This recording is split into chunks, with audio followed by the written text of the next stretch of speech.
Ewiase we sometimes otu baby edwene ho na man for the violence ene ntokwa ebo no mu. Kwaku Manu eho yaka. Kevin Terence wapa Ghana hanom a Supreme Court akwashe ne bench warrant na edan so no. Amanfo ni bi drag Kwaku Manu into this mess. Ese Kwaku Manu o we henefa.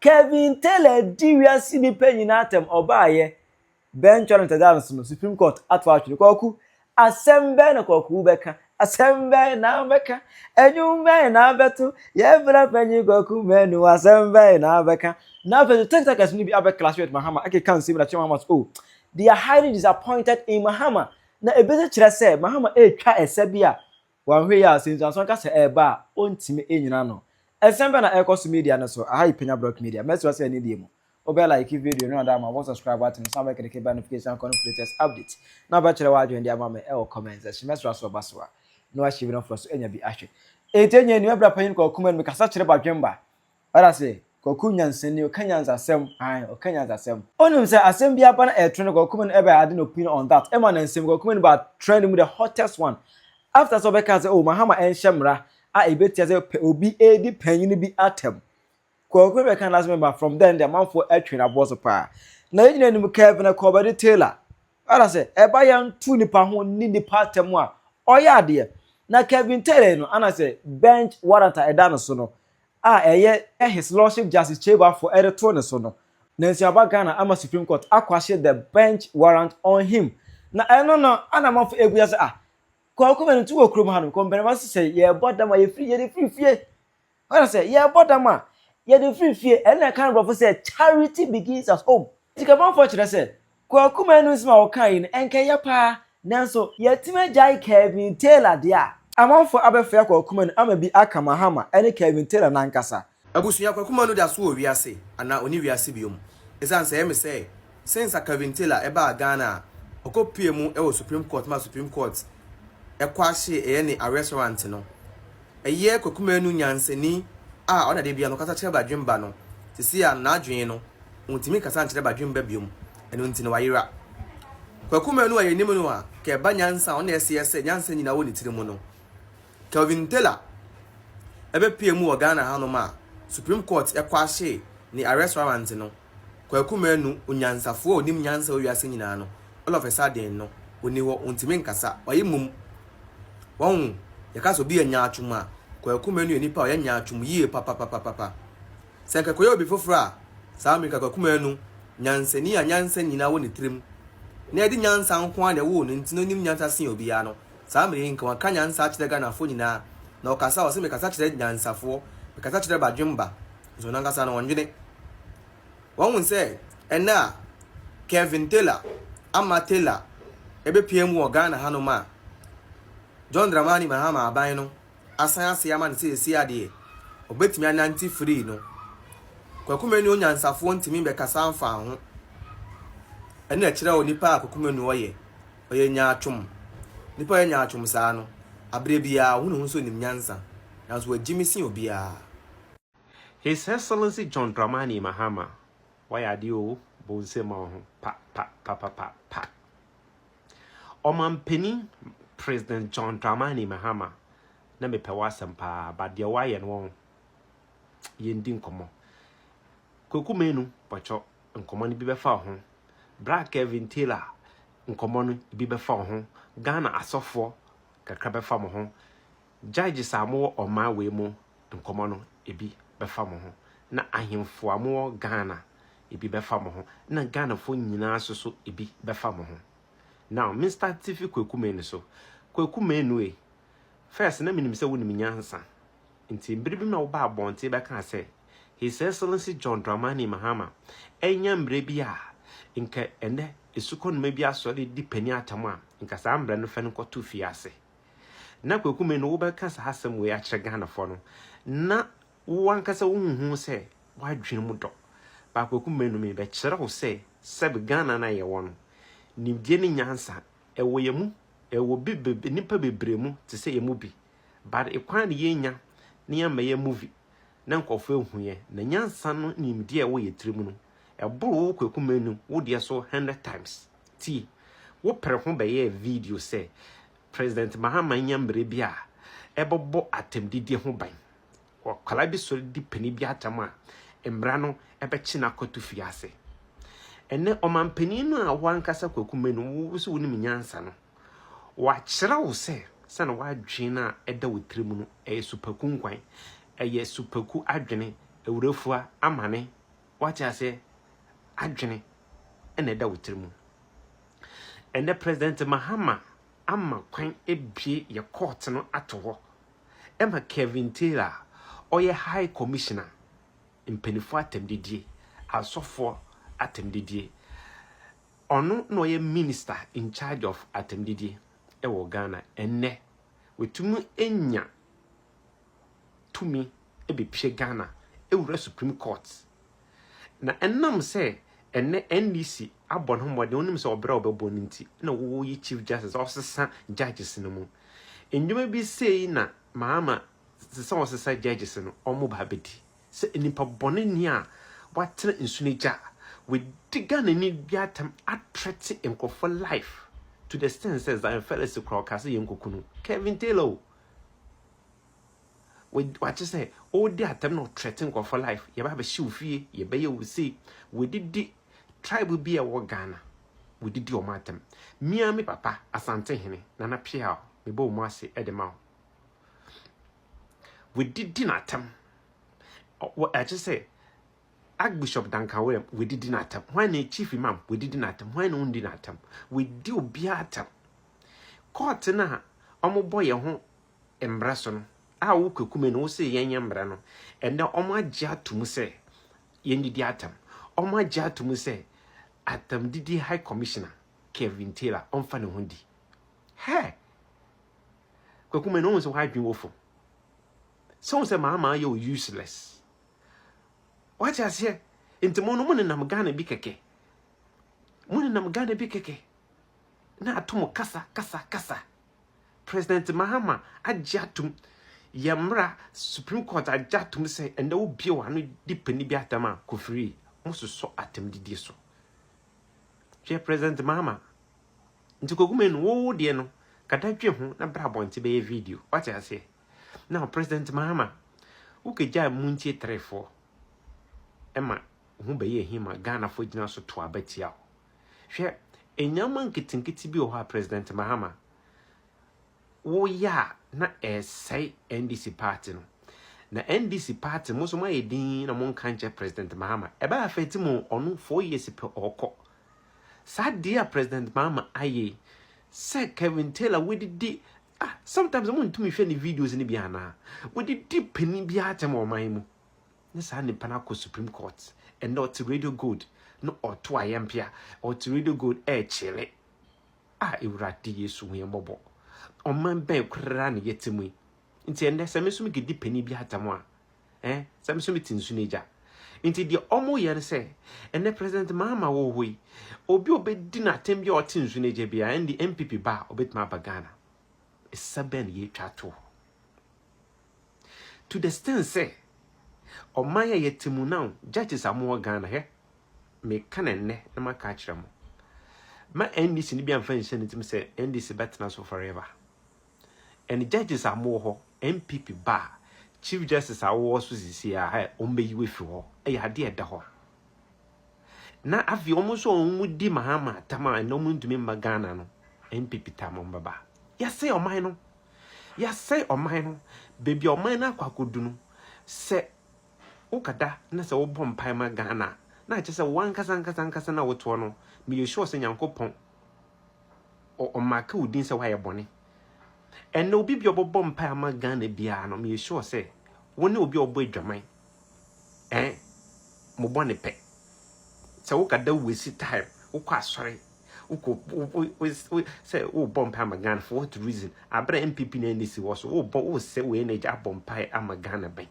And then my soft now mudi Nyankopon anim ni nyina dan politicians. No ma come na to. Ya soft ni nyina dan politicians. Into why e no all prepare ya ko enkwagye mu. Enkwagye nsisi abaye te se wan kasa. Into na Yesu kan no say Jerusalem ma munsuma mo ho ene mo ma ne mo busua. Sisi Ghana no bebie du no bompa bomma wo ho ene wo ma ne wo busua. Ne ja Ghana no ho mo. What ya say? busua no wo maame papa na wo bompai ma omo oman no asai ene asofo nyina aka oman no atum obi antumi nkasa na president Mahama o se Ghana oche esi se hwa enyama o ye no oman no mu enye papa mo me nka no kre wo yo man pani a Ghana to abade ama na wetumi ayes hade we obi no betumi akache mo se mra na ye adwuma emra ben na ye adwuma emra ben munim dia mo ben tina mo yi judges in bebrefo no mo ka fam mo judges a omo bedi sa asam no na bra Kevin Taylor ma min ka sam ba ko nchiro he obetumi enjoy your life with all this state secret or the amount wo Ghana MPP ba obesa ka tena wontumi mba Ghana bio fine NDC ba no aba sa no de bobo bra but one ka say sure say by now we woni ahoto hwe Kevin Taylor bibia wa asase so wewiye ene de ya chichi no asase so ya chichi no soro boni wo hoi wo hihye to a ebesa ba wa wo so but me Ghana na wa mini problem wo kro wa ba mo nje wo suban boni enti a wo gada na di na wo ma Ghana hu se Ghana nyek oman ene wa ba Ghana ye mo akwaba dem pese me ka cho se Ghana na ye wo no ene wo nam kwa na wo hwehwe chi ye the state security na ebo ho ban ye the national security ye a we didi atam ne sika na ye san de show what I say asofo we didi o matam the ordinary taxpayers no sika na ye de show enye hwe ye ja temu no manyankopon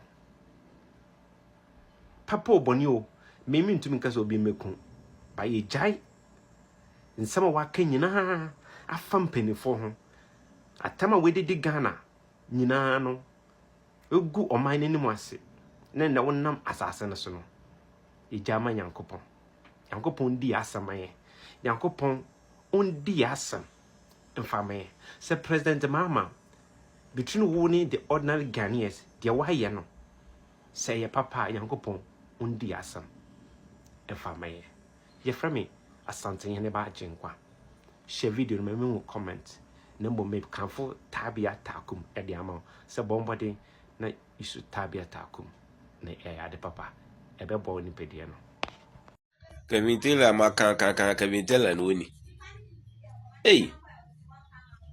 Kevin Taylor na ma kan se Kevin Taylor me hu ni full picture da ti Kevin Taylor no ni ase kura kan na so ase ni na so wan ne na esi form ekura bi akeka kaso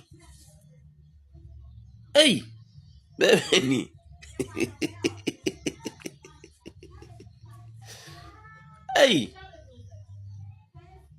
aso ye fuga mandiata ase fuga bi jimi kakra bibi ase ni nufu no kura hu a o se fuga wom wa jimi we ne di asante boatem we ne di asante bo fuga mandiata se fuga mandiata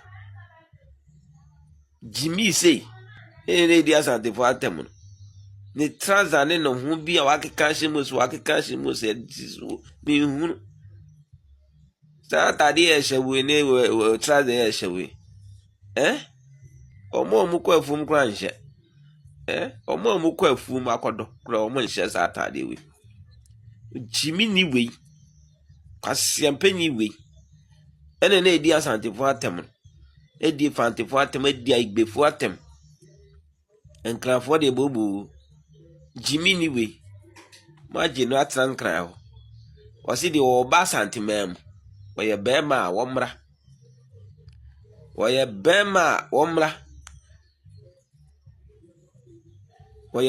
womra santimem oba santimem kwasi asem o kacha santifo oba santimem awe pede we ya ye twa ne na so yi ya dese kan yi ni na half ato akoni we ye bema and this if also the money dom kurasi ni boy we and a gbe Jimmy ni we ya mi shira na nado nyankwada Yankwada ye gbu eni mu ase but ubetena nkwa mu ache. Baomia kwasiafo we na ma wolusu yi o. Se jimifo we mu na ma wolusu yi.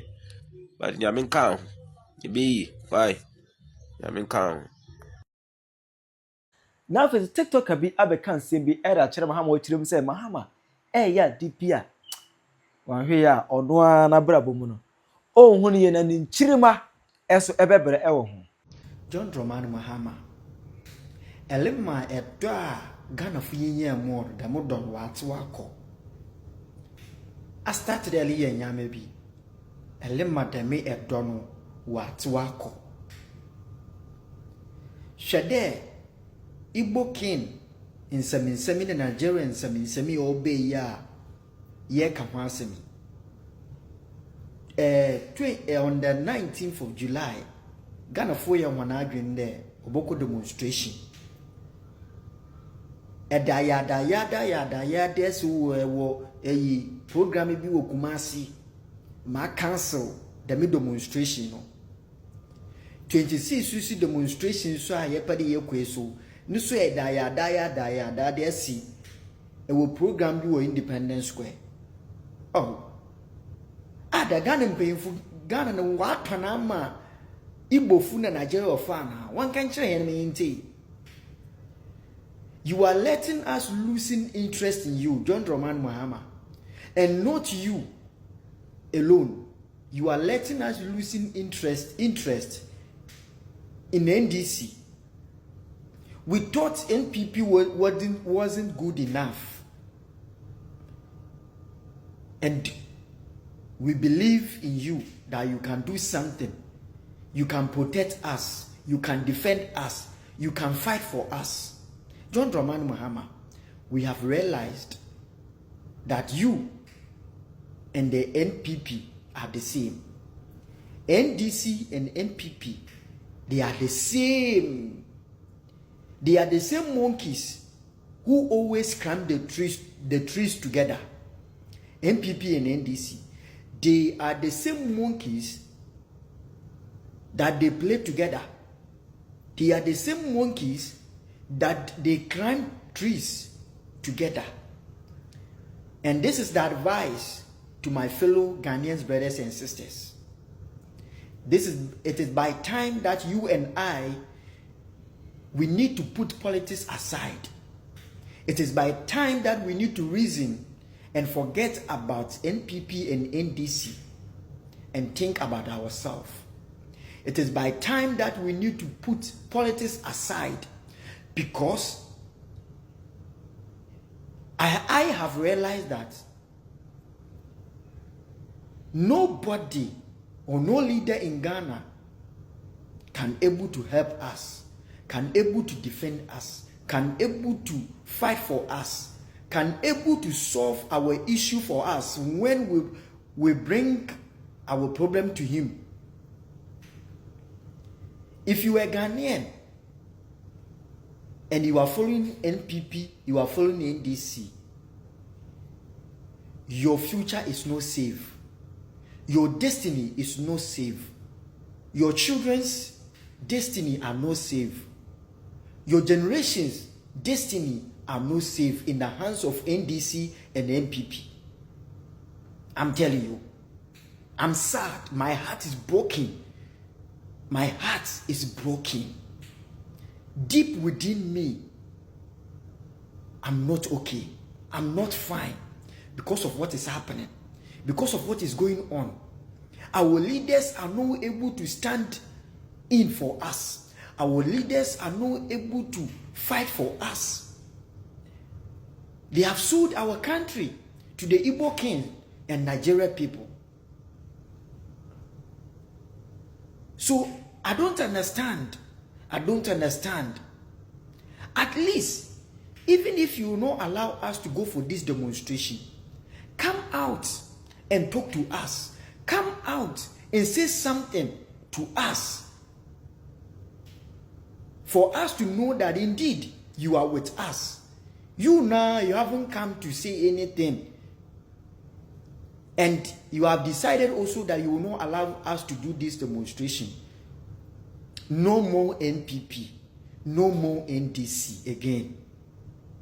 Ghanaians, we need to rise up. We don't have good leaders. We don't have leaders who can defend us. Leaders who can solve our problems for us. When things are going on, and we the youth, we rise up and we talk about it. No leader is able to come and defend us.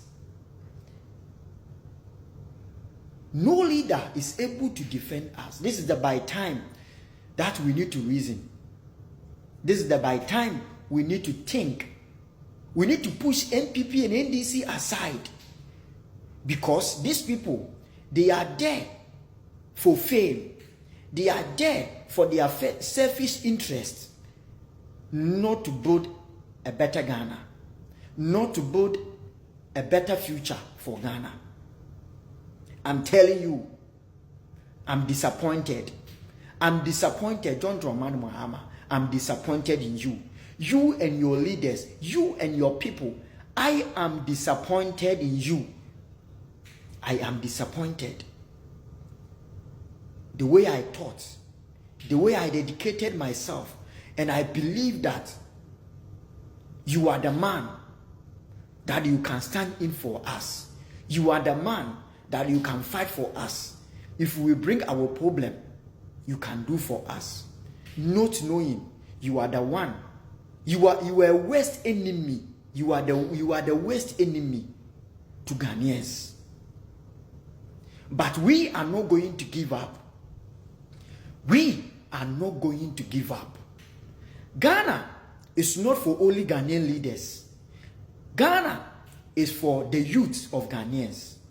So we will not allow you leaders to do whatever you want. We will not allow you people to sow our land to foreigners. We will not allow you people to give our land freely to foreigners. We will rise up. If not now, it will be tomorrow. If not tomorrow, it will be a years to come. Yes, we are going to fight. The way Dr. Kwaku Manu stood up to fight for Ghana. If you people are not ready to stand up to fight the way Dr. Kwaku Manu stood up to fight, we are coming up. We the youth, we are coming up. And we are rising with a lion's heart to defend our nation, to defend our city, to defend our children's future and our generation's future. Yes, no more NDC and no more NPP. No more NDC and no more NPP. My fellow Ghanaians, brothers and sisters, rise up and defend yourself. Defend yourself. We shouldn't put our eyes or depend on our leaders, because our leaders have their own intentions. They have their own mind and their own thoughts. How can you stop us for doing this demonstration on the 19th January, 19th July? We decided to do this demonstration. You brought something in and you stopped it. 26th, you want to stop it. Now lie. This thing won't happen. We will not allow this thing to happen. We will not allow this thing to go on. We brought you people, or we put you people on the seat. We voted for you people. The same way we voted for you people, the same way we will bring you. We will take you from the seat. Yes, John Mahama, I'm disappointed in you and your cabinet, your leaders, your people, all of them. We Ghanaians, we are disappointed in you people. We thought you can be a man to defend us in every situation, in every problem, in everything that we find ourselves in. We thought you are able to defend us, not knowing that you have your own agenda, not knowing that you have your own plan. The Igbo man and the Nigerian have bought your minds, has bought your minds. And I pray for you people. when is someone go media and so Kwaku Manu say we will be on your score because amount for the violence abebɔ ne punu ɛfa Kevin Tell ne nsɛm no ɔmo de abɛhwe ne punu akyi ayɛ sɛ ɛwɔ sɛ otimi ebi punu na ɔmo violence no akɔ aba me ahyɛ sɛ kia ne ke Kwaku Manu no response ɛbɛba kɔ no deɛ no kyi sɛ wa mo ne dini da yim kra bo ne dina obepiem aba reply kyerɛ wa dwema me ɛwɔ comment section aha yi Penyah Media Accra.